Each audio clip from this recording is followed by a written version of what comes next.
So hi everyone. ఈరోజు gold price ఏముందో తెలుసుకుందాం. So good news guys, gold price మళ్ళీ డిక్రీజ్ అయింది. మనం చూసినట్లయితే నిన్న దగ్గర దగ్గర 100+ రూపీస్ మళ్ళీ డిక్రీజ్ అయింది. It's a great news guys. So మనకి 27 జూలై ఈరోజు మార్నింగ్ వరకు 22 క్యారెట్స్ 6299 రూపీస్ ఉంది. అండ్ 24 క్యారెట్స్ మనకి 6872 రూపీస్ ఉంది.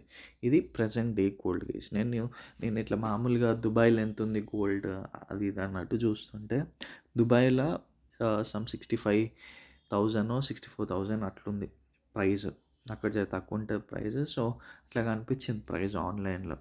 సో అది పక్కకు పెడితే మన ఇండియాలో అయితే ప్రజెంట్ ఈరోజు అయితే గోల్డ్ తగ్గి ఉంది. ఇంక ఈరోజు చూడాలి మన ప్రైజెస్ ఇంకా డిక్రీజ్ అవుతుందా, ఇంకా గోల్డ్ ప్రైస్ అందరికీ హ్యాపీగా ఉండడం కోసం ఇంకా ప్రైస్ దిగి మంచి రేట్స్ వస్తాయి చూడాలి. ఎందుకంటే గోల్డ్ ప్రైస్ ఫ్లక్చువేట్ అవుతుంది చాలా మంచిగా. ఎందుకంటే ఇది డిక్రీజ్ అవుతుంది, ఒకటేసారి ఇంక్రీజ్ అయినట్టు ఇప్పుడు ఒకటేసారి డిక్రీజ్ అవుతుంది. What is your comment on this case? Comment below.